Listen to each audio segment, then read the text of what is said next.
Hey guys, welcome to my channel.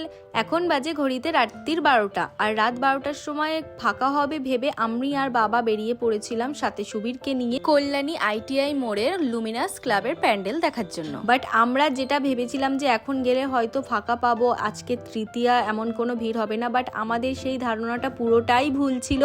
আমাদের মতনই ভাবা সব পাবলিকরা আজকে চলে এসেছিল, পুরো ভিড়, অনেক ভিড় ছিল।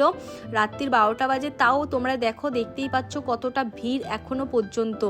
একটা জিনিস ভালো ছিল যেটার জন্য ভিড়টা জমছিল না, সেটা হচ্ছে যারা এখানে পুলিশ সিকিউরিটি যারা ছিলেন তারা সবাইকে ওখানে দাঁড়াতে দিচ্ছিল না, 2 সেকেন্ডের জন্যও দাঁড়াতে দিচ্ছিল না, মানে জাস্ট লোকজন ঢুকছে আর বেরোচ্ছে। তো এটা ব্যাপারটা খুব ভালো ছিল, যার জন্য ভিড়টা জমছিল না। তো তোমরা দেখো, আজকে তৃতীয়া, মহালয়ের দিন উদ্বোধন হয়েছে প্যান্ডেল, আজকে জাস্ট তৃতীয়া, আর এখন বাজে রাত্রির 12টা, তাও কতটা ভিড় জাস্ট তোমরা দেখো। তো অবাক গিয়ে। বাট আজকে যদি এরকম ভিড় হয় তাহলে তোমরা ভাবো, এখনো তো পঞ্চমী, ষষ্ঠী, সপ্তমী, অষ্টমী, নবমী পড়ে আছে, তাহলে তখন কিরকম মারাত্মক ভিড় হবে তোমরা জাস্ট একবার গেস করে নাও। এবছর প্যান্ডেলের থিম হয়েছে অরুণ টেম্পল, যেটা ব্যাংককে আছে। পুরো প্যান্ডেলটা ছোট ছোট ঝিনুক, বড় বড় ঝিনুক দিয়ে, পুঁতি দিয়ে পুরো প্যান্ডেলে ডেকোরেশন করা হয়েছে। এক কথায় জাস্ট অসম। তোমরা যারা এখনো দেখোনি, আমি তো বলবো এখনই এসে দেখে নাও, নালে পরে কিন্তু আরো প্রবলেমে পড়বে। প্রচণ্ড ভিড়, ঠেলাঠেলি, বহুত প্রবলেমে পড়তে পারো। আর যদি আসো তো দয়া করে সন্ধেবেলায় আসবে না, যদি আসো তো রাত্রির 12টার পর আসবে, তখন হয়তো একটু ফাঁকা পেতে পারো। বিশ্বাস করো, মায়ের প্রতিমার কোনো তুলনা নেই। সিলভার কালারের মধ্যে গোল্ডেন জুয়েলারি দিয়ে করা হয়েছে, অপূর্ব অপূর্ব দেখতে, খুবই সুন্দর।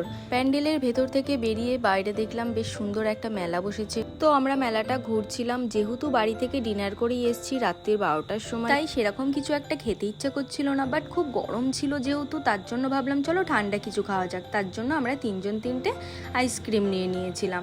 জানো তো গাইস, ভিডিওটা এডিট করতে গিয়ে না একটা কথা মনে পড়ে গেল। ছোটবেলায় মা বাবার সাথে ঠাকুর দেখতে বেরোতাম, আজ বহু বছর পর আমি আমার বাবাকে নিয়ে ঠাকুর দেখতে বেরোলাম। সিরিয়াসলি বলছি, খুব ভালো লাগলো। অনেক বছর হয়ে গেল বাবার সাথে বেরোই না।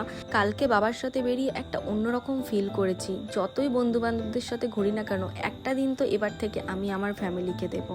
তো তোমরা যারা এরকম করো, প্লিজ একটা দিন তোমার ফ্যামিলির সাথে বেরিয়ে দেখবে, ওরাও খুব খুশি হবে। আর সিরিয়াসলি বলছি, তোমরাও খুব খুশি হবে। আইসক্রিম খেয়ে প্যান্ডেল থেকে বেরোচ্ছিলাম, আর হঠাৎ দেখা হলো এই 2 বউ দাদাটার সাথে। তার তো একটা বউ ছিল আর একটা বউ ছিল না, তো যাই হোক, দাদাও এখানে শ্যুট করছিল। তো তারপর আমরা এলাম কল্যাণী ব্রিজে। অনেক বছর হয়ে গেল বাবা এদিকে আসে না, কিভাবে ব্রিজ তৈরি হচ্ছে না হচ্ছে এগুলো সব দেখাচ্ছিল। আর এই দেখো, আমি কি সস্তার নেশা করেছিলাম জানি না, আমি উল্টো হেলমেট পরছিলাম সোজা হেলমেট ছেড়ে। তো যাই হোক গাইজ, ভিডিওটা ভালো লাগলে একটা লাইক করে দিও। সবাইকে শুভ দুর্গাপুজোর অনেক প্রীতি ও শুভেচ্ছা। দেখা হচ্ছে পরের একটা ব্লগে। Bye bye.